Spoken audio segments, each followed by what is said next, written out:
सुप्रभात दर्शक बंधु आज डिसेम्बर 1 तारिख सोमवार चलतु नजर पकाइबा देश विदेशर प्रमुख खबर गुड़िक उपरे। ता पूर्व कमेंट रे जय जगन्नाथ लिखि वीडियो को लाइक करने को भूलिबे नहीं। काहिंकी हारिला बीजेडी 17 मास परे मुह खोलिले प्रताप जेना। निर्वाचन रे बीजेडी काहिंकी हारिला, महांगारे काहिंकी बीजेडी मात खाइला, से नहीं साधारण निर्वाचन रे 17 मास परे मुह खोलिचंती बीजेडी नेता प्रताप जेना। निर्वाचन रे तांको पुओ अंकित प्रताप जेना काहिंकी हारिले से नहीं बीजेडीर एक बंधु मिलन कार्यक्रम रे मुह खोलिचंती प्रताप। क्षमतारे थिला बेले अंध भावरे किछि कर्मी को अखंड क्षमता देई से पस्तेइचंती बोली कहिचंती प्रताप। एही बंधु मिलन रे प्रताप जेना कहिचंती लोक अतिष्ठ होई सेमानंको उपरे राग सुझाइबा पई तांको हराई देले, हेले वर्तमान किंतु महांगारे विकास काम ठप। प्रति पंचायत रे 50 लाख रु अधिक उन्नयन टंका खर्च होई पारुनी, उन्नयन कार्यर तदारख मध्य होउनी। तेबे निज कर्मी को बल देखैबाकू प्रताप जेना कहिचंती किछि दिन धैर्य धरंतु, ए रंगबोला सरकार भांगीजिबो, ओडिसा रे पुणी बीजेडी सरकार आसीबो। पारादीप बंदर रे अघटन, जहाज रे लागिला निया। जहाज रे लागिला निया। पारादीप बंदर रे एक जहाज रे कोयला बुझे समय निया लगी जाइछि। जोरे धुआं बाहरुथबार देखिबाकू मिलिछि। पारादीप बंदर चेन्नई धारा बर्थ रे घटिछि एभली अघटन। इको कोलोनार मनोरभिया नामक एही जहाज रे कोयला लोडिंग समय निया लगिछि। पारादीप बंदर चेन्नई धारा बर्थ रे घटिछि एभली अघटन। चेन्नई धारा बर्थ कन्भर बेल्ट द्वारा जहाज रे लोडिंग हेउथिला थर्माल कोयला। निया लागिबारु जहाज को सिक्यू 2 बर्थ को अणा जाई जहाजरू कोयला कढ़ा जाई पानी स्प्रे कर जाइथिला। थर्माल कोयला गुड़िक साधारणतः गरम रही से गुड़िक जहाज रे लोडिंग समय पानी मारी लोडिंग कर जाइथाए। तेबे विलंबित राति रे कोयला लोडिंग समय पानी मरा जाई नथिबारु एभली अघटन घटिथिबार अनुमान करा जाउछि। भूमिहीन को घर जोगाई देबारे विलंब, चिंता प्रकट कले सरकार। प्राथमिकता भित्तिरे योग्य आरएस हिताधिकारी को घर जोगाइबाकू चिठी। भूमिहीन को जोगाई देबाकू घर विलंबरे नहीं चिंता प्रकट कले सरकार। तुरंत योग्य भूमिहीन को घर बंटन करने निर्देश देइचंती सरकार। एने जिलापाल को निर्देश देइछि राज्य पंचायतराज विभाग। भूमिहीन समस्यार समाधान पई प्रति मासर प्रथम शनिवार बीडीओ एवं संपृक्त तहसीलदार सहित एक मिलित बैठक कराजिबा। ए पर्यंत पीएमवाईजी अंतर्गत 871 भूमिहीन को पक्का घर मिले नहीं।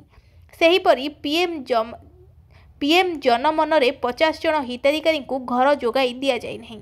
पीएमएवाईजी रे सर्वाधिक केन्द्रापड़ार 271 एवं गंजाम रे 171 भूमिहीन को घर मिले नहीं। राज्य में 37,89,234 परिवार कच्चा घरे रहुचंती। एबे 2,01,011 परिवार भूमिहीन थिबा पंचायतराज विभाग पक्षरु सूचना दिया जायछि। स्कूल यूनिफॉर्म बंटन रे अवहेला नहीं कार्यानुष्ठान। 8 बीओ और 237 प्रधान शिक्षकों दरमा बंद।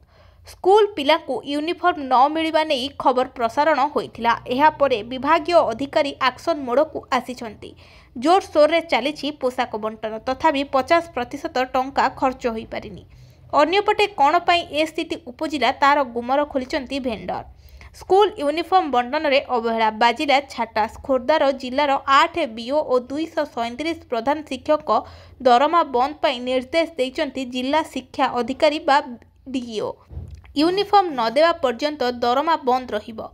प्रथमे एने खबर प्रसारण होइथिला। एहा परे एभली पदक्षेप नेहिचंती खोर्धा डीओ। जिलार समस्त ब्लॉक शिक्षा अधिकारी को तुरंत स्कूल यूनिफॉर्म जोगाइबाकू चिठी करिसंती। यूनिफॉर्म न देवा पर्यंत दरमा बंद रहिबो बोली स्पष्ट भाव में चिठी रे उल्लेख करचंती। बढ़िला शुभंकर मिश्रंक अड़ुआ। प्रेमी जुगल मंदिर जीवा नहीं देइथिबा बयान होइला विवादीय। श्रीमंदिर और महाप्रभुंक विषय अप्रचारित अभियोग रे सिंहद्वार थाना रे एतला। बढ़िला शुभंकर मिश्रांक पई एक अड़ुआ।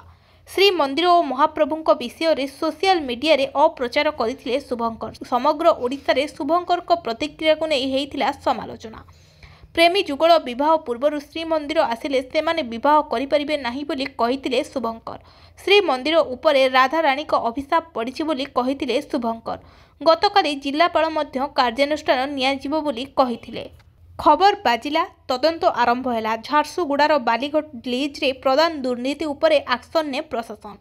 ଝାରସୁଗୁଡ଼ା ଜିଲ୍ଲାରେ ବାଲିଘଟା ଲିଜ୍ ପ୍ରଦାନରେ ହୋଇଥିବା ବଡ଼ ଧରଣର ଦୁର୍ନୀତି ନେଇ ଖବର ପ୍ରସାରଣ ପରେ ଘଟଣାର ତଦନ୍ତ ଆରମ୍ଭ କରିଛି ଜିଲ୍ଲା ପ୍ରଶାସନ। ଝାରସୁଗୁଡ଼ା ଜିଲ୍ଲାରେ ବାଲିଘାଟ ଲିଜ୍ ପ୍ରଦାନରେ ହୋଇଥିବା ବଡ଼ ଧରଣର ଦୁର୍ନୀତିକୁ ନେଇ ପ୍ରସାରଣ ପରେ ଘଟଣାର ତଦନ୍ତ ଆରମ୍ଭ କରାଯାଇଛି। ରାଜ୍ୟ ସରକାରଙ୍କଠାରୁ ମଧ୍ୟ ତଦନ୍ତ ନିର୍ଦ୍ଦେଶ ଆସିଥିବାର ଜଣାପଡ଼ିଛି। ଏହି ଘଟଣା ପରେ ଅତିରିକ୍ତ ଜିଲ୍ଲାପାଳ କିଶୋର ଚନ୍ଦ୍ର ସ୍ୱାଇଁଙ୍କ ନେତୃତ୍ୱରେ ଗଠିତ ଟିମ୍ ଘଟଣାର ଛାନଭିନ ଆରମ୍ଭ କରିଛନ୍ତି। ପ୍ରାଥମିକ ସ୍ଥିତିରେ ଜିଲ୍ଲା ଖଣି ବିଭାଗରୁ ଦୁର୍ନୀତି ଜଣାପଡ଼ିଥିବା ଝାରସୁଗୁଡ଼ା ତହସିଲ ଅନ୍ତର୍ଗତ ଲୋଇସିଂ ବାଲିଶଯ୍ୟା ସମ୍ପର୍କିତ ଫାଇଲ ମଗାଯାଇ ତାହାର ଯାଞ୍ଚ କରାଯାଉଛି। ତଦନ୍ତ ସମ୍ପର୍କରେ ଅତିରିକ୍ତ ଜିଲ୍ଲାପାଳ କହିଛନ୍ତି, ବାଲିଘାଟ ସମ୍ପର୍କିତ ଫାଇଲର ଛାନଭିନ କରାଯାଉଛି। 2020-21 ମସିହାରୁ 2024-25 ଯାଏଁ ଏହି ବାଲିଘାଟର ବୈଧତା ଥିବାବେଳେ 2025 ମସିହାରେ ଲିଜ୍ ଅବଧି ଶେଷ ହେବାର 22 ଦିନ ପୂର୍ବରୁ ଲିଜ୍ଧାରୀଙ୍କୁ ପରିବେଶ ମଞ୍ଜୁରୀ ମିଳିଥିଲା। ତେଣୁ ଜିଲ୍ଲା ଖଣି ବିଭାଗ ଲିଜ୍ଧାରୀଙ୍କ ସହିତ 22 ଦିନର ଚୁକ୍ତିନାମା କରିଥିବା କହିଛନ୍ତି। ଅତିରିକ୍ତ ଜିଲ୍ଲାପାଳ କୌଣସି କାରଣବଶତଃ ନିର୍ଦ୍ଧାରିତ ଅବଧି ମଧ୍ୟରେ ଲିଜ୍ ଚୁକ୍ତିନାମା ହୋଇନଥିବା ବେଳେ ଏବେ ଅବଧି ଶେଷ ହେବା ପରେ ଚୁକ୍ତିନାମା ପାଇଁ ଜିଲ୍ଲା ଖଣି ବିଭାଗ DSRଙ୍କୁ ଚିଠି ଲେଖିଛନ୍ତି। ଧାନ ମଣ୍ଡି ଖୋଲିଛି ହେଲେ ଉଠୁନି ଧାନ। ବରଗଡ଼ ଜିଲ୍ଲାରେ ଧାନ କିଣାବିକା ଠପ୍। ଓଡ଼ିଶାର ଭାତହାଣ୍ଡି ବରଗଡ଼ ଜିଲ୍ଲାରେ ଖୋଲିଛି ଧାନ ମଣ୍ଡି, କିନ୍ତୁ କିଣାବିକା ଠପ୍। ଖରିଫ ଋତୁ ପାଇଁ ଧାନ କିଣାବିକା ପ୍ରକ୍ରିୟା ଆରମ୍ଭରୁ ଅଚଳ ଅବସ୍ଥା। ପ୍ରଶାସନ ଓ ମଲଶ୍ରୀଙ୍କ ଏପର୍ଯ୍ୟନ୍ତ ହୋଇପାରିନାହିଁ ଚୁକ୍ତିନାମା। ଫଳରେ ଧାନ କିଣାବିକା ଠପ୍। ତୃତୀୟ ଦିନରେ ମଧ୍ୟ ଠପ୍ ହୋଇଛି। ଅନ୍ୟପଟେ ଟୋକନକୁ ନେଇ ବଢ଼ିଛି ଟେନସନ୍। ଆଉ ଏହାକୁ ନେଇ ଅସନ୍ତୋଷ ପ୍ରକାଶ କରିଛନ୍ତି ଚାଷୀ। ଯାହାର ଧାନ ହୋଇସାରିଛି ତାହା ପାଖକୁ ଟୋକନ ଆସିନଥିବା ବେଳେ ଯାହାର ଧାନ ହୋଇନି ତାହା ପାଖକୁ ଟୋକନ ଆସିଛି। କେମିତି ଧାନ ବିକ୍ରି କରିବେ ସେ ନେଇ ଚିନ୍ତାରେ ଚାଷୀ କୂଳ ଥିବାବେଳେ ହଜାର ହଜାର ଧାନ ବସ୍ତା ମଣ୍ଡିରେ ପଡ଼ି ରହିଛି। କେତେବେଳେ ପ୍ରଶାସନ ଧାନ କିଣିବେ ଅପେକ୍ଷାରେ ରହିଛନ୍ତି ଚାଷୀ। ତେବେ ଚଳିତ ବର୍ଷ ଖରିଫ ଋତୁ ଧାନ ସଂଗ୍ରହରେ 1,63,727 ଜଣ ଚାଷୀ ପଞ୍ଜୀକରଣ ହୋଇଥିଲା ବେଳେ ଅନ୍ୟପଟେ 5,000ରୁ ଅଧିକ ଚାଷୀ ପଞ୍ଜୀକରଣରୁ ବାଦ୍ ପଡ଼ିଛନ୍ତି। ତେବେ ଚାଷୀଙ୍କୁ 28 ତାରିଖ ପୂର୍ବରୁ ପଞ୍ଜୀକରଣରେ ସାମିଲ କରିବାକୁ ପ୍ରତିଶ୍ରୁତି ଦିଆଯାଇଥିଲା ହେଲେ ଏଯାଏ କୌଣସି ପଦକ୍ଷେପ ନିଆଯାଇନାହିଁ। ବିପଦ ବଢ଼ାଉଛି ଜଙ୍କଫୁଡ୍। କେଉଁ ଖାଦ୍ୟରେ ଅଛି କେତେ ତେଲ?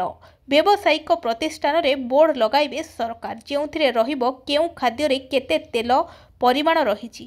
ଯେମିତିକି ସିଙ୍ଗଡ଼ା, ପକୁଡ଼ି, ଆଳୁଚପ୍, ଛଣା ସେଉ, ମୁଡ଼କିରେ କେତେ ପରିମାଣରେ ତେଲ ରହିଛି, ଯାହାକୁ ଖାଇଲେ ହୃଦରୋଗ, ମୋଟାପଣ, ଯକୃତ ରୋଗ ସହ ଉଚ୍ଚ ରକ୍ତଚାପ ହେବାର ସମ୍ଭାବନା ରହିଛି।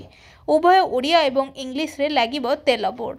ସରକାରଙ୍କୁ ଜଙ୍କଫୁଡ୍ର ଚିନ୍ତା। ତେଲ ବୋର୍ଡ ଲଗାଇବେ ସରକାର। କେଉଁ ଖାଦ୍ୟରେ ଅଛି କେତେ ତେଲ, ତାକୁ ଖାଇଲେ କ'ଣ ହେବ ସେ ନେଇ ତେଲ ବୋର୍ଡ ଜରିଆରେ କରାଯିବ ସଚେତନ। ଏନେଇ ସବୁ ଜିଲ୍ଲାପାଳଙ୍କୁ ମହିଳା ଓ ଶିଶୁ ବିକାଶ ବିଭାଗର ଚିଠି। ସମସ୍ତ ଅଙ୍ଗନବାଡ଼ି ସେଣ୍ଟର, ଶିଶୁ ଯତ୍ନ କେନ୍ଦ୍ର, ୱାନ୍ ଷ୍ଟପ୍ ସେଣ୍ଟର, ଶକ୍ତି ସଦନ, ଶକ୍ତି ନିବାସ ସହ ଘରୋଇ ପ୍ରତିଷ୍ଠାନରେ ଲାଗିବ ତେଲ ବୋର୍ଡ, ଯେଉଁଥିରେ ରହିବ କେଉଁ ଖାଦ୍ୟରେ କେତେ ତେଲର ପରିମାଣ ରହିଛି। ଉଭୟ ଓଡ଼ିଆ ଏବଂ ଇଂରାଜୀରେ ଲାଗିବ ତେଲ ବୋର୍ଡ। ଶିକ୍ଷକ ବଦଳି ପାଇଁ ଖୋଲିଲା ପୋର୍ଟାଲ। ଶିକ୍ଷକ ବଦଳି ପାଇଁ ଅନଲାଇନରେ ଆବେଦନ ପ୍ରକ୍ରିୟା ଆରମ୍ଭ। ଶିକ୍ଷକ ବଦଳି ପାଇଁ ପୋର୍ଟାଲ ଖୋଲିଛି। ପ୍ରାଥମିକ ଶିକ୍ଷକ ବଦଳି ପାଇଁ ଅନଲାଇନରେ ଆବେଦନ ପ୍ରକ୍ରିୟା ଆରମ୍ଭ ହୋଇଛି।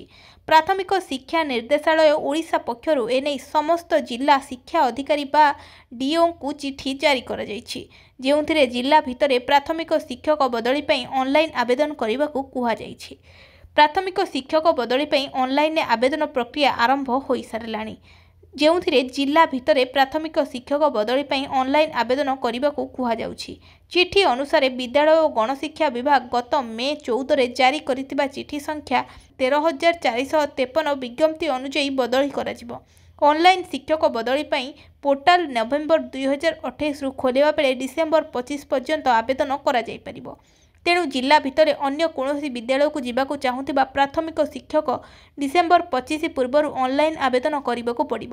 ଅନଲାଇନରେ ସମସ୍ତ ପ୍ରକ୍ରିୟା 2025 ଡିସେମ୍ବର 25 ସୁଦ୍ଧା ସାରିବାକୁ ଚିଠିରେ ଉଲ୍ଲେଖ ରହିଛି।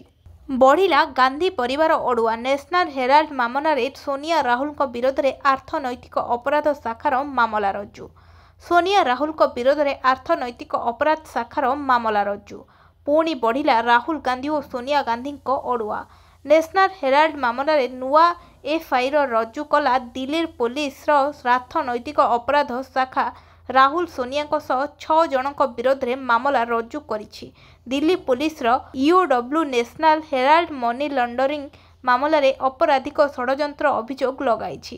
988 କୋଟି ଟଙ୍କାର ଦୁର୍ନୀତି ହୋଇଥିବା ନେଇ ଇଡିର ବୟାନ। ଇଡି କହିଛି ଆସୋସିଏଟ୍ ଜର୍ନାଲ ଏଲ୍ଟିଡି କମ୍ପାନୀକୁ ସଠିକ୍ ବଜାର ମୂଲ୍ୟ ନ ଦେଇ କମ୍ପାନୀକୁ ୟଙ୍ଗ ଇଣ୍ଡିଆ କିଣି ନେଇଥିଲା। ଆଉ ୟଙ୍ଗ ଇଣ୍ଡିଆ କମ୍ପାନୀରେ ରାହୁଲ ଗାନ୍ଧୀ ଓ ସୋନିଆ ଗାନ୍ଧୀ 67% ସେୟାର ଥିଲା। ଏଜେଲ୍ କମ୍ପାନୀର ବଜାର ମୂଲ୍ୟ ସେତେବେଳେ 2000 କୋଟି ଟଙ୍କା ଥିଲା, କିନ୍ତୁ ମାତ୍ର 1 କୋଟି ଟଙ୍କା ଦେଇ ଏଜେଲ୍ କମ୍ପାନୀକୁ ବିକି ଦେଇଥିଲା। ରାହୁଲ ଗାନ୍ଧୀ ଓ ସୋନିଆ ଗାନ୍ଧୀଙ୍କ ବିରୋଧରେ ନୂଆ ଏଫ୍ଆଇଆର୍ ରୁଜୁ। ଦିଲ୍ଲୀ ପୋଲିସର ଅର୍ଥନୈତିକ ଅପରାଧ ଶାଖା ମାମଲାରେ ରୁଜୁ କରାଯାଇଛି। ଡିସେମ୍ବର 23ରୁ ଧାନ କିଣା ଚଳିତ ବର୍ଷ ଲକ୍ଷ୍ୟ ରହିଛି। ଗଞ୍ଜାମ ଜିଲ୍ଲା ପରିଷଦର ଋଷିକୁଲିଆ ସମ୍ମିଳନୀ କକ୍ଷରେ ଅନୁଷ୍ଠିତ ଜିଲ୍ଲାସ୍ତରୀୟ ଧାନ ସଂଗ୍ରହ କମିଟି ବୈଠକରେ ଗୋପାଳପୁର ବିଧାୟକ ତଥା ପରିବହନ ମନ୍ତ୍ରୀ ବିଭୂତି ଭୂଷଣ ଜେନା ଯୋଗଦେଇ ଜିଲ୍ଲାର କିପର ସମସ୍ତ ପଞ୍ଜୀକୃତ ଚାଷୀମାନଙ୍କଠାରୁ ସୁରୁଖୁରୁରେ ଧାନ ସଂଗ୍ରହ କରିହେବ ସେଥିପ୍ରତି ପଦକ୍ଷେପ ନିଆଯିବ। ମିଲ୍ର ଚାଷୀ ଓ ପ୍ୟାକେଜ ଉତ୍ତମ ସମନ୍ୱୟ ରଖି ସମସ୍ତ ଚାଷୀଙ୍କ ଧାନ କିଣାଯିବ। ଜିଲ୍ଲାର ସମସ୍ତ ମଣ୍ଡିରେ ଚାଷୀଙ୍କ ନିମନ୍ତେ ସବୁ ପ୍ରକାର ସୁବିଧା ସୁଯୋଗର ବ୍ୟବସ୍ଥା ରହିବ। କାଗଜ କଲମରେ କାର୍ଯ୍ୟକାରୀ ନ କରି ବାସ୍ତବତା ମଧ୍ୟରେ ମଣ୍ଡିଗୁଡ଼ିକରେ ଚାଷୀଙ୍କୁ ସମସ୍ତ ସୁବିଧା ଉପଲବ୍ଧ ରହିବ।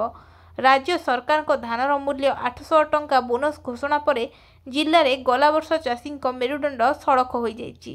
ଜିଲ୍ଲା ତଥା ରାଜ୍ୟରେ ଚାଷୀ ଚାଷ କରିବା ପାଇଁ ଉତ୍ସାହ ରହିଛନ୍ତି। ଚଳିତ ବର୍ଷ ମଧ୍ୟ ଗଲା ବର୍ଷଠାରୁ ଧାନ ସଂଗ୍ରହ ପ୍ରକ୍ରିୟା ଆମ ଜିଲ୍ଲାରେ ଆହୁରି ଭଲ ରହିବ। ଗଞ୍ଜାମ ଜିଲ୍ଲାରେ ଡିସେମ୍ବର 23ରୁ ଚାଷୀଙ୍କଠାରୁ ଧାନ ସଂଗ୍ରହ ହେବ। ଯଦି ଚାଷୀଙ୍କ ଧାନ ଅମଳକୁ ଦୃଷ୍ଟିରେ ରଖି ଯେଉଁ ଅଞ୍ଚଳରେ ଧାନ ବିକ୍ରି ପାଇଁ ଚାଷୀ ଆଗୁଆ ଉତ୍ସାହ ଅଛନ୍ତି ତାହାକୁ ନେଇ ମଧ୍ୟ ପଦକ୍ଷେପ ନିଆଯିବ। ବିଶେଷକରି ଜିଲ୍ଲାରେ ଖଣି ପକ୍କା ଧାନ ପାଇଁ ଯେଉଁ ସ୍ୱତନ୍ତ୍ର ପରିଚୟ ଥିଲା ତାକୁ ଫେରାଇବା ନିମନ୍ତେ ଚାଷୀ ଓ ମିଲରମାନେ ଉଦ୍ୟମ କରାଗଲେ ଭଲ ହେବ। ଏଥିପାଇଁ ସରକାର ତଥା ଜିଲ୍ଲା ପ୍ରଶାସନ ପକ୍ଷରୁ ସମସ୍ତ ପ୍ରକାର ସହଯୋଗ ଯୋଗାଇ ଦିଆଯିବ। ମୁଖ୍ୟମନ୍ତ୍ରୀଙ୍କ ବଡ଼ ଆକ୍ସନ, ଏଣିକି ସରକାରୀ କର୍ମଚାରୀଙ୍କ ପ୍ରମୋସନ ବନ୍ଦ। ସରକାରୀ ବାବୁଙ୍କ ସମ୍ପତ୍ତି ତାଲିକାକୁ ଏନେଇ କଠୋର ହେଲେ ସରକାର। ସମ୍ପତ୍ତି ତାଲିକା ନଦେଲେ ସରକାର କର୍ମଚାରୀଙ୍କ ହେବ ନାହିଁ ପଦୋନ୍ନତି। ସାଧାରଣ ପ୍ରଶାସନ ବିଭାଗ ପକ୍ଷରୁ ଏନେଇ ଜାରି ହୋଇଛି ଚିଠି। ଅତିରିକ୍ତ ମୁଖ୍ୟ ଶାସନ ସଚିବ ଏନେଇ ସବୁ ବିଭାଗକୁ ଚିଠି ଲେଖିଛନ୍ତି। ଜାନୁଆରୀ ସୁଦ୍ଧା ସମ୍ପତ୍ତି ତାଲିକା ଦେବା ପୂର୍ବରୁ ନିର୍ଦ୍ଦେଶ ଦିଆଯାଇଥିଲା। ଏହା ପୂର୍ବରୁ ବହୁବାର ଯିଏ ବିଭାଗ ପକ୍ଷରୁ ସମ୍ପତ୍ତି ତାଲିକା ଦେବାକୁ ଚିଠି ଲେଖାଯାଇଥିଲା, ହେଲେ ଅନେକ ବାବୁ ଦେଇନାହାନ୍ତି ସମ୍ପତ୍ତି ତାଲିକା, ଯେଉଁଥିରେ ସରକାର ଏବେ କଠୋର ହୋଇଛନ୍ତି। ବର୍ତ୍ତମାନ ସବୁ ବିଭାଗର ମୁଖ୍ୟ ଆର୍ଡିସି ଓ ଜିଲ୍ଲାପାଳଙ୍କୁ ଚିଠି ଲେଖି ବିଭାଗମାନଙ୍କୁ ସମ୍ପତ୍ତି କେତେ ତାହା ଚେୟାରମ୍ୟାନମାନଙ୍କୁ ପୋର୍ଟାଲରେ ଦଖଲ କରିବାକୁ ନିର୍ଦ୍ଦେଶ ଦିଆଯାଇଛି। ଆଉ ସେଥିପାଇଁ ମେ 31କୁ ଡେଡଲାଇନ୍ ରଖାଯାଇଛି। ଅଚାନକ ସ୍କୁଲ ଗସ୍ତ କରି ଶିକ୍ଷକ ଦରମା ବନ୍ଦ କଲେ ବିଓ। ଆକ୍ସନରେ ବୌଦ୍ଧ ଜିଲ୍ଲାର ହରଭଙ୍ଗା ବ୍ଲକ ଗୋଷ୍ଠୀ ଶିକ୍ଷା ଅଧିକାରୀ ବିଓ। କାର୍ଯ୍ୟରେ ଅବହେଳା ଅଭିଯୋଗରେ ବିଓ 8ଟି ସ୍କୁଲର 10 ଜଣ ଶିକ୍ଷକଙ୍କ ଦରମା ବନ୍ଦ କରିଛନ୍ତି। ଏପରି କାର୍ଯ୍ୟରେ ଅବହେଳା କରୁଥିବାରୁ ଶିକ୍ଷକମାନଙ୍କୁ କାରଣ ଦର୍ଶାଇ ନୋଟିସ୍ ଜାରି କରିଛନ୍ତି। ମିଳିଥିବା ସୂଚନା ମୁତାବକ ବିଓ କୌଣସି ସୂଚନା ନ ଦେଇ ଅଚାନକ ସ୍କୁଲ ଗସ୍ତ କରି ଏହି କାର୍ଯ୍ୟାନୁଷ୍ଠାନ ଗ୍ରହଣ କରିଛନ୍ତି। ବିଓଙ୍କ ଏଭଳି ପଦକ୍ଷେପ ଅଞ୍ଚଳରେ ଚର୍ଚ୍ଚାର ବିଷୟ ହୋଇଥିଲା ବେଳେ ଶିକ୍ଷକଙ୍କ ମଧ୍ୟରେ କୋକୁଆ ଭୟ ସୃଷ୍ଟି କରିଛି। ମନ୍ତ୍ରୀଙ୍କ ବଡ଼ ବୟାନ, ଅଯୋଗ୍ୟ କାଟିବାରୁ 210 କୋଟି ବଞ୍ଚିଛି। ମୁଲତବୀ ପ୍ରସ୍ତାବରେ ବିରୋଧୀ ଆଣିଥିବା ଅଭିଯୋଗକୁ ଖାଦ୍ୟ ଯୋଗାଣ ଓ ଖାଉଟି କଲ୍ୟାଣ ମନ୍ତ୍ରୀ କୃଷ୍ଣଚନ୍ଦ୍ର ପାତ୍ର ଖଣ୍ଡନ କରିଛନ୍ତି।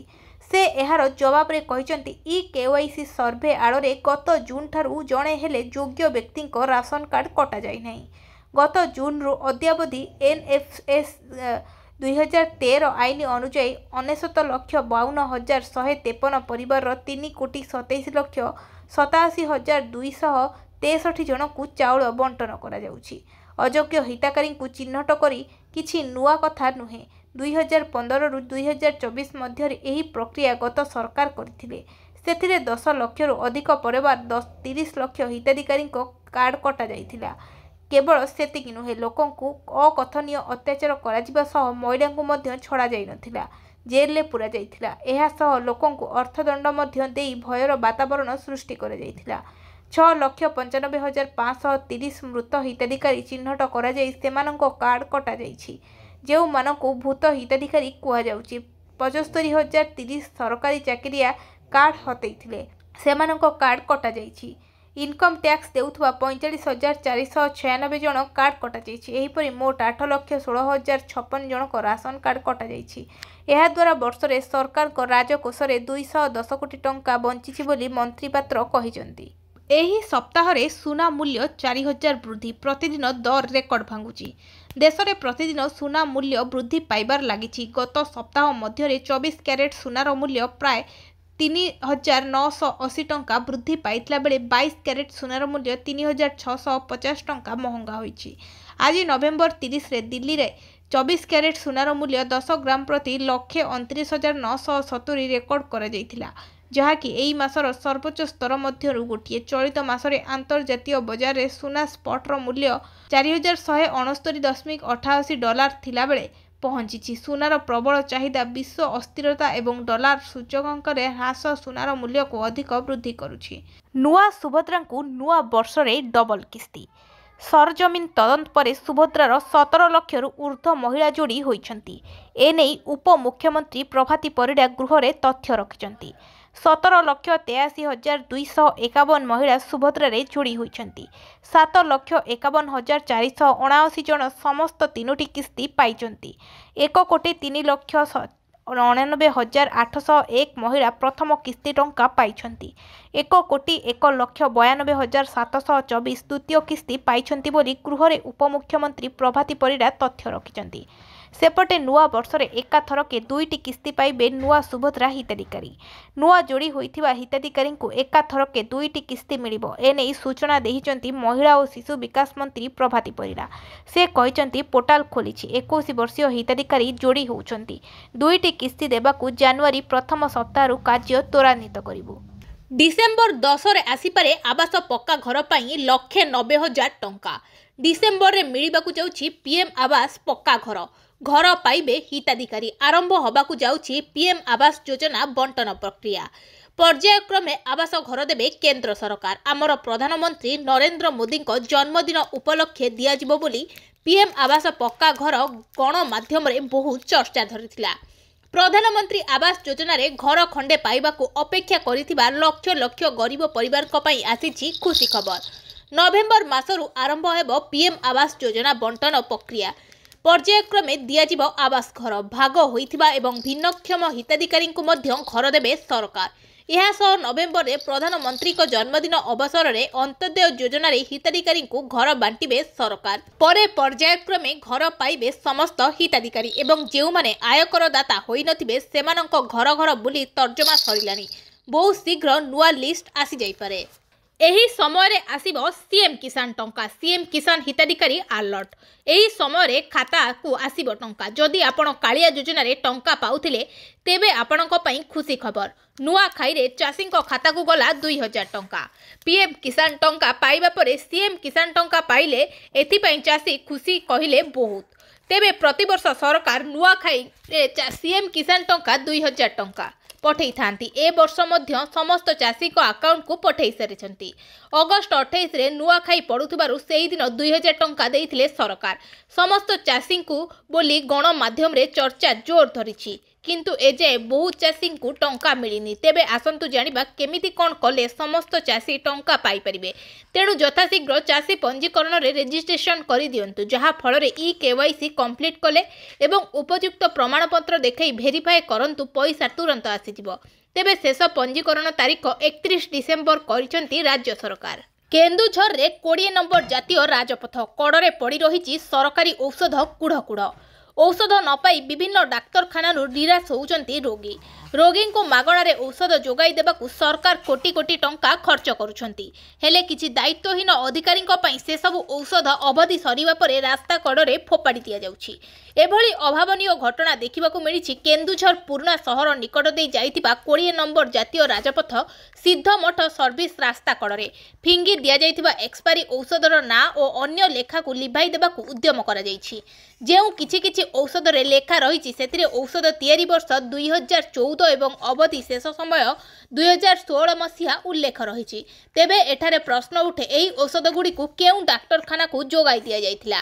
ନିରାମୟ କେନ୍ଦ୍ରରେ ରୋଗୀମାନଙ୍କୁ ବିତରଣ କରାନଯାଇ ଦୀର୍ଘ 9 ବର୍ଷ ଧରି ରଖାଯାଇଥିଲା କାହିଁକି? କିଏ କାହିଁକି ଓ କେଉଁ ପରିସ୍ଥିତିରେ ଏତେ ବର୍ଷ ପରେ ରାସ୍ତା କଡ଼ରେ ଫୋପାଡ଼ି ଦେଲା?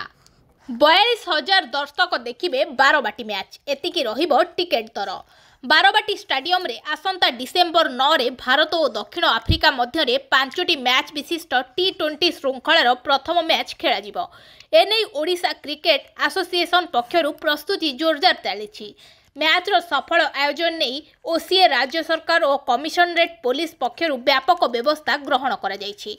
त्रुटि शून्य मैच आयोजन नहीं आमे प्रस्तुत बोली ओसीए संपादक संजय बेहेरा कहिसंती। चलित थर 42,000 दर्शक मैच देखिबे, तेबे 23,000 क्रिकेट बिक्री करा जिवो। 18,400 कम्प्लीमेंटारी पास दिया जिवो। टिकेट को नहीं ओसीए संपादक बेहेरा कहिसंती जे गत फेब्रुआरी 9 रे बारवाटी रे भारत और इंग्लैंड मध्य खेला जाइतिबा मैच रे दर्शक क्षमता 44,500 रही। भारत और दक्षिण आफ्रिका T20 मैच लगी दर्शक क्षमता 42,000 को ह्रास करा जायछि। पूर्व मैच ठारू 2500 टिकेट ह्रास करा जायछि। दर्शकों सुरक्षा और दीर्घ वर्षर गैलरी होइथिबारु दर्शकों संख्या रे सामान्य ह्रास करा जायछि। अन्य पक्षरे गत मैच रे रहितिबा टिकेट मूल्य रे कोनोसी वृद्धि करा जाय नाही।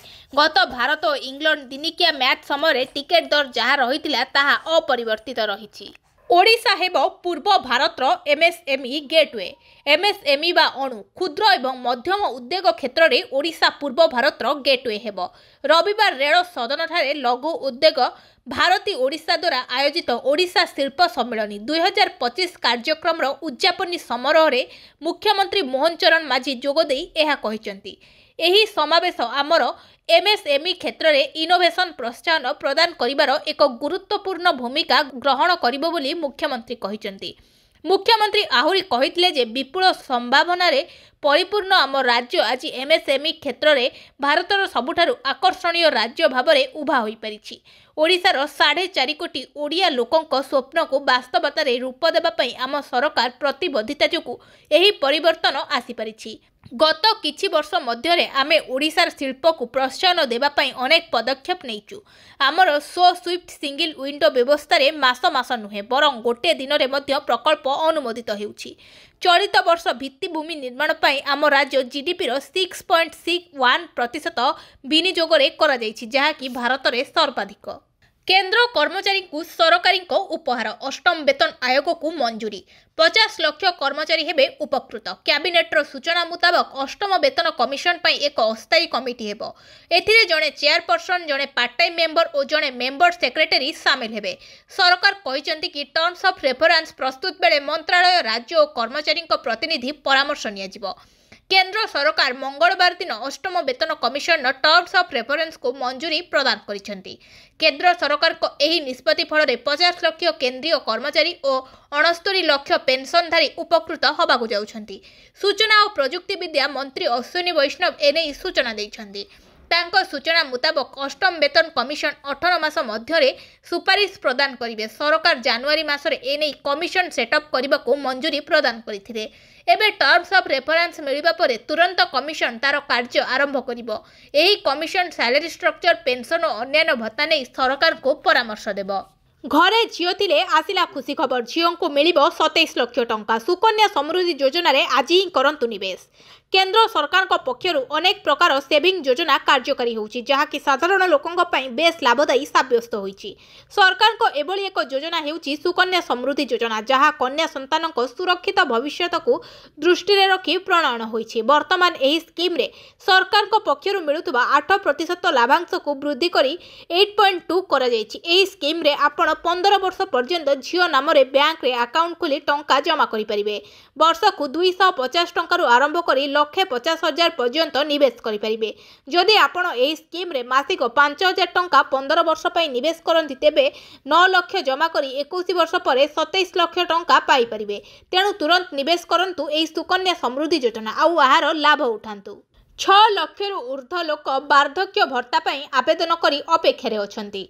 सुभद्रा योजनार हिताधिकारी मानक मध्यरु 60 वर्ष छुईंतिबा प्राय 93,792 जन महिला बाद पड़िबे बोली स्पष्ट होइथिला बेले सेमाने सामाजिक सुरक्षा योजना रे वार्धक्य पेंशन पई आवेदन करि परिबे। सुभद्रा योजनार हिताधिकारी मानक मध्यरु 60 वर्ष छुईंतिबा प्राय 93,792 जन महिला बाद पड़िबे बोली स्पष्ट होइथिला बेले सेमाने सामाजिक सुरक्षा योजना रे वार्धक्य पेंशन पई आवेदन करि परिबे बोली सरकार को तरफ दिया जाइतिबा मंतव्य ବାସ୍ତବିକ କଟା ଘାରେ ଚୂନ ଲଗାଇବା ସଦୃଶ୍ୟ ବୋଲି ବିଜୁ ଜନତା ଦଳ କହିଛି। ଦଳ ତରଫରୁ ଜାରି କରାଯାଇଥିବା ଏକ ବିବୃତ୍ତିରେ ଦଳର ଗଣମାଧ୍ୟମ ସଂଯୋଜକ ତଥା ମୁଖପାତ୍ର ଡକ୍ଟର ଲେନିନ୍ ମହାନ୍ତି କହିଛନ୍ତି, ନିର୍ବାଚନ ସମୟରେ ବିଜେପି ତାର ଇସ୍ତିହାରରେ ସୁଭଦ୍ରା ଯୋଜନା ମାଧ୍ୟମରେ ରାଜ୍ୟର ପ୍ରତ୍ୟେକ ମହିଳାଙ୍କୁ 2 ବର୍ଷରେ 50,000 ଟଙ୍କା ପ୍ରଦାନ କରାଯିବ ବୋଲି ପ୍ରତିଶ୍ରୁତି ଦେଇଥିଲା। ବିଜେପି କ୍ଷମତାକୁ ଆସିବା ପରେ ପ୍ରତ୍ୟେକ ମହିଳାଙ୍କୁ ନ ଦେଇ କେବଳ 21ରୁ 60 ବର୍ଷ ଆର୍ଥିକ ଅନଗ୍ରହ ମହିଳାଙ୍କୁ ସୁଭଦ୍ରା ଯୋଜନାରେ ସାମିଲ କରାଯିବ ବୋଲି ନିଷ୍ପତ୍ତି ନେଇଥିଲା। ଏହାଛଡ଼ା 2 ବର୍ଷରେ 50,000 ଦେବା ପରିବର୍ତ୍ତେ 5 ବର୍ଷରେ ଦେବା ପାଇଁ ନିଷ୍ପତ୍ତି ନେଇଥିଲା। ପ୍ରତ୍ୟେକ ମହିଳାଙ୍କୁ ସୁଭଦ୍ରା ଯୋଜନାରେ ସାମିଲ କରାଯିବ ବୋଲି ନିର୍ବାଚନୀ ଇସ୍ତିହାରରେ କୁହାଯାଇଥିଲା। ବେଳ କେଉଁ କାରଣ ପାଇଁ ଏହା କେବଳ 21ରୁ 60 ବର୍ଷ ମହିଳାଙ୍କୁ ଦିଆଯିବ ବୋଲି ବିଜେଡି ତରଫରୁ ପ୍ରଶ୍ନ କରାଯାଇଛି। ପିଏମ୍ କିଷାନ ଟଙ୍କା ପାଇନାହାନ୍ତି କି? ଏମିତି କରନ୍ତୁ, ଟଙ୍କା ଆସିଯିବ। ଡିସେମ୍ବର 12 ତାରିଖରେ ପ୍ରଧାନମନ୍ତ୍ରୀ ମୋଦି 2 କୋଟି ଟଙ୍କା ଚାଷୀଙ୍କ ଆକାଉଣ୍ଟକୁ ପ୍ରଧାନମନ୍ତ୍ରୀ କିଷାନ ଯୋଜନାର 21ତମ କିସ୍ତି ସ୍ଥାନାନ୍ତର କରିଥିଲେ।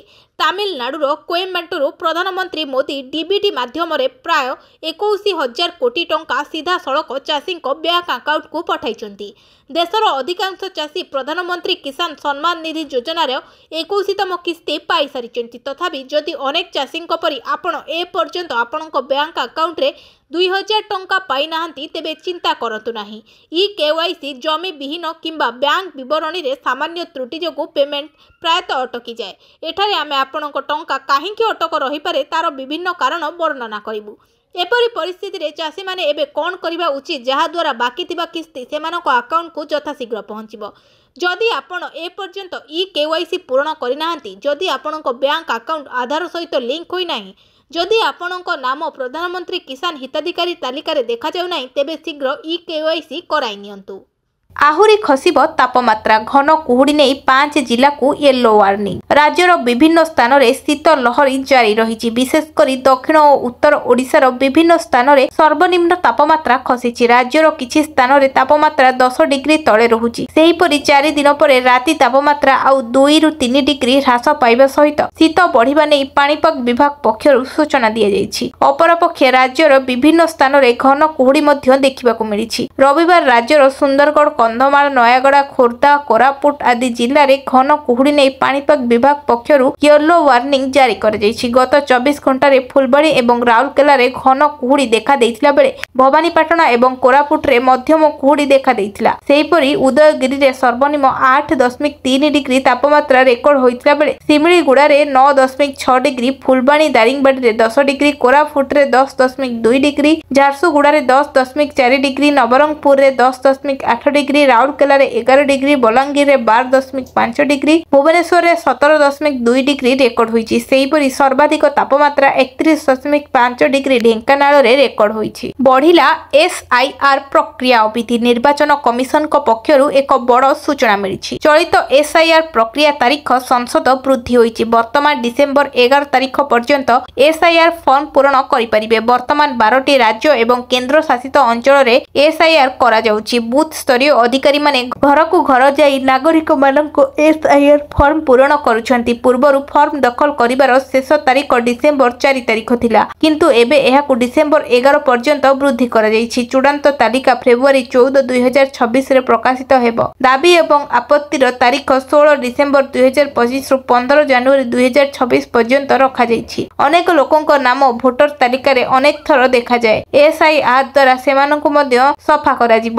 SIR ମାଧ୍ୟମରେ ଭୋଟର ତାଲିକା ଶୁଦ୍ଧିକରଣ କରାଯାଉଛି। ଏହି ପ୍ରକ୍ରିୟା ବିବାହରେ ବିଧାନସଭା ନିର୍ବାଚନ ପୂର୍ବରୁ କରାଯାଇଥିଲା, ଯେଉଁଠାରେ ପ୍ରାୟ 47 ଲକ୍ଷ ନକଲି ଭୋଟରଙ୍କୁ ଭୋଟର ତାଲିକାରୁ ବାଦ୍ ଦିଆଯାଇଥିଲା। ନୂଆବର୍ଷ ପୂର୍ବରୁ ରାଜ୍ୟରେ ଗଡ଼ିବ 200 ନୂଆ 108। ନୂଆବର୍ଷ ପୂର୍ବରୁ ରାଜ୍ୟରେ ଗଡ଼ିବ 200 ନୂଆ 108 ଆମ୍ବୁଲାନ୍ସ। ଏହି ଗାଡ଼ି ଆସି ସାରିଥିବା ବେଳେ ଏହାର ବ୍ରାଣ୍ଡିଂ ଚାଲିଥିବା ଜଣାପଡ଼ିଛି। ଅନ୍ୟ ପକ୍ଷରେ ଏବେ ବି ଦରାରା ଗାଡ଼ି ରାସ୍ତାରେ ଗଡ଼ୁଛି। ବିଶେଷ କରି ବ୍ୟାକଅପ୍ ପାଇଁ ଏଗୁଡ଼ିକୁ ବ୍ୟବହାର କରାଯାଉଥିବା ସୂଚନା ମିଳିଛି। ମାଗଣା ରୋଗୀ ସେବାକୁ ନେଇ ପୂର୍ବ ସରକାରଙ୍କ ସମୟରେ 108 ଆମ୍ବୁଲାନ୍ସ ସେବା ଆରମ୍ଭ ହୋଇଥିଲା। ଏହା ବେଶ ଆଦୃତ ହୋଇଥିଲା। ପର୍ଯ୍ୟାୟକ୍ରମେ ଏଥିରେ ବୃଦ୍ଧି କରାଯାଇଥିଲା। ହେଲେ ପରବର୍ତ୍ତୀ ସମୟରେ ରକ୍ଷଣାବେକ୍ଷଣ ଅଭାବରୁ ଗାଡ଼ି ନଷ୍ଟ ହୋଇ ବାଟରେ ଅଟକୁଥିବା ଘଟଣା ସାମ୍ନାକୁ ଆସିଥିଲା। କିଛି ଗାଡ଼ି ଦୁର୍ଘଟଣାର ସମ୍ମୁଖୀନ ମଧ୍ୟ ହୋଇଥିଲା। ପ୍ରାୟ ବର୍ଷେ ହେବ ରାଜ୍ୟରେ 420ଟି 108 ଆମ୍ବୁଲାନ୍ସ ସ୍ଥିତି ବେହାଲ ହୋଇପଡ଼ିଛି। ନିର୍ଦ୍ଦେଶାନାମା ଅନୁସାରେ 5 ବର୍ଷ ପୂରଣ ହୋଇଥିବା 112 ଗାଡ଼ିର ଅବଧି ଆସନ୍ତା 2026 26 ଜାନୁଆରୀ ମଧ୍ୟରେ ଶେଷ ହେବ। ତେଣୁ ଜାତୀୟ ସ୍ୱାସ୍ଥ୍ୟ ମିଶନ ପକ୍ଷରୁ ପଦକ୍ଷେପ ଗ୍ରହଣ କରାଯାଉଥିବାର ଜଣାପଡ଼ିଛି। ବାତ୍ୟା ଦିଟୁଆ ଅପଡେଟ୍। ଦକ୍ଷିଣ ଭାରତରେ ବିମାନ ଓ ରେଳ ସେବା ବାଧାପ୍ରାପ୍ତ। ଭାରତ ମୁହାଁ ଅଗ୍ରସର ହେଉଛି ବାତ୍ୟା ଡିଟୁଆ। ଫଳରେ ତାମିଲନାଡୁ ପୁଦୁଚେରୀ ଉପକୂଳରେ ଅତି ପ୍ରବଳ ବର୍ଷା ଯୋଗୁଁ ତାମିଲନାଡୁର ଅନେକ ସ୍ଥାନ ପ୍ରଭାବିତ ହେଉଛି। ତାମିଲନାଡୁ ଓ ଆନ୍ଧ୍ରପ୍ରଦେଶର ଅନେକ ଜିଲ୍ଲାକୁ ରେଡ୍ ଆଲର୍ଟ ଜାରି କରାଯାଇଛି। ରାଜ୍ୟରେ ସରକାରଙ୍କ ପକ୍ଷରୁ ବିପର୍ଯ୍ୟୟ ମୁକାବିଲା କର୍ମଚାରୀଙ୍କୁ ନିୟୋଜିତ କରାଯାଇଛି। ପ୍ରବଳ ବର୍ଷା ଆଶଙ୍କା କରି ଦକ୍ଷିଣ ଆଫ୍ରିକାର ଜିଲ୍ଲାଗୁଡ଼ିକ ମଧ୍ୟ ହାଇ ଆଲର୍ଟରେ ରହିଛି। ଚେନ୍ନାଇ ସମେତ ଅନେକ ଅଞ୍ଚଳରେ ବିମାନ ଏବଂ ରେଳ ସେବା ପ୍ରଭାବିତ ହୋଇଛି। ସ୍ଥଳଭାଗ ଛୁଇଁବା ପୂର୍ବରୁ ଘୂର୍ଣ୍ଣିଝଡ଼ ଦୁର୍ବଳ ହୋଇଯିବ ବୋଲି ଆଶା କରାଯାଉଛି। ବରିଷ୍ଠ ଆଇନମିଡି ସରକାର ଅଧିକାରୀ କହିଛନ୍ତି ଯେ ବାତ୍ୟା ଆଜି ଏବଂ ଆସନ୍ତାକାଲି ଉତ୍ତର ତାମିଲନାଡୁ ଏବଂ ଦକ୍ଷିଣ ଆନ୍ଧ୍ରପ୍ରଦେଶକୁ ପ୍ରଭାବିତ କରିବ। ପ୍ରଭାବିତ ସମ୍ଭାବନା ଅଞ୍ଚଳରେ ପବନ ବର୍ତ୍ତମାନ ଘଣ୍ଟା ପ୍ରତି 70ରୁ 80 କିଲୋମିଟର ବେଗରେ ବହୁଛି ଏବଂ ଆଗକୁ 90 କିଲୋମିଟର ବେଗରେ ପବନ ବହିବ ସହ ଧୀରେ ଧୀରେ 60ରୁ 70 କିଲୋମିଟର ବେଗରେ ହ୍ରାସ ପାଇବାର ସମ୍ଭାବନା ଅଛି। ନକ୍ସଲକୁ ବିଏସ୍ଏଫ୍ର କଡ଼ା ଚେତାବନୀ। ଆତ୍ମସମର୍ପଣ ନ କଲେ ଏନ୍କାଉଣ୍ଟର, କହିଛନ୍ତି ଆଇଜି। ଆତ୍ମସମର୍ପଣ ସମସ୍ତ ସହଯୋଗ ମିଳିବ, ନଚେତ୍ ଏନ୍କାଉଣ୍ଟର ପାଇଁ ପ୍ରସ୍ତୁତ ରହିବାକୁ ପଡ଼ିବ ବୋଲି ସାମ୍ବାଦିକ ସମ୍ମିଳନୀରେ ବିଏସ୍ଏଫ୍ ଆଇଜି ଏସ୍.ଏ. ଶ୍ରୀବାସ୍ତବ ମାଓବାଦୀଙ୍କୁ ଚେତାବନୀ ଦେଇଛନ୍ତି। ସେ କହିଛନ୍ତି ରାଜ୍ୟ ଭିତରକୁ ଆନ୍ଧ୍ର ଏବଂ ଛତିଶଗଡ଼ ପଟୁ ମାଓବାଦୀ ପଶି ଆସୁଛନ୍ତି। ଏମାନଙ୍କ ଉପରେ ବିଏସ୍ଏଫ୍ ନଜର ରଖିଛି। କୋକେବିଏନ୍ ଅଞ୍ଚଳ ଉପରେ ବିଏସ୍ଏଫ୍ ବିଶେଷ ଗୁରୁତ୍ୱ ଦିଆଯାଉଛି। 2026 ମାର୍ଚ୍ଚ ସୁଦ୍ଧା ଓଡ଼ିଶାକୁ ନକ୍ସଲ ମୁକ୍ତ କରିବାକୁ ଅଭିଯାନ ଜାରି କରିଛି। ପୋଲିସ, ସିଆର୍ପିଏଫ୍ ଏବଂ ବିଏସ୍ଏଫ୍ ସମେତ ଗୁଇନ୍ଦା ଦଳ ମଧ୍ୟରେ ଉତ୍ତମ ସମନ୍ୱୟରେ ମାଓ ନିପାତ ଅଭିଯାନ କରାଯାଇଛି। ବିଏସ୍ଏଫ୍ ଆଇଜି କହିଛନ୍ତି ଚଳିତ ବର୍ଷ ଓଡ଼ିଶାରେ 19 ନକ୍ସଲ ନିହତ ହୋଇଛନ୍ତି। 8 ଜଣ ଗିରଫ ହୋଇଥିଲା ବେଳେ 6 ଜଣ ଆତ୍ମସମର୍ପଣ କରିଛନ୍ତି। 10ଟି ଆଇଜିଡି, 8ଟି ଅସ୍ତ୍ରଶସ୍ତ୍ର, 640ଟି ଡେଟୋନେଟର, 2ଟି ଗ୍ରେନେଡ୍, 171ଟି ଜିଲୋଟିନ୍ ଷ୍ଟିକ୍, 148ଟି ଗୁଳି ଏବଂ 260 ଗ୍ରାମ ବିସ୍ଫୋରକ ଜବତ କରାଯାଇଛି। ଭିଡିଓଟିକୁ ଶେଷ ଯାଏ ଦେଖିଥିବାରୁ ଆପଣମାନଙ୍କୁ ଧନ୍ୟବାଦ। ଯଦି ଭିଡିଓଟି ଆପଣଙ୍କୁ ପସନ୍ଦ ଆସିଛି ତାହେଲେ ଭିଡିଓକୁ ଲାଇକ୍ କରି କମେଣ୍ଟରେ ଜୟ ଜଗନ୍ନାଥ ଲେଖନ୍ତୁ। ଆଉ ଯଦି ଚ୍ୟାନେଲରେ ନୂଆ ଅଛନ୍ତି ତାହେଲେ ଚ୍ୟାନେଲକୁ ସବସ୍କ୍ରାଇବ୍ କରି ପାଖରେ ଥିବା ବେଲ୍ ଆଇକନକୁ ପ୍ରେସ୍ କରନ୍ତୁ।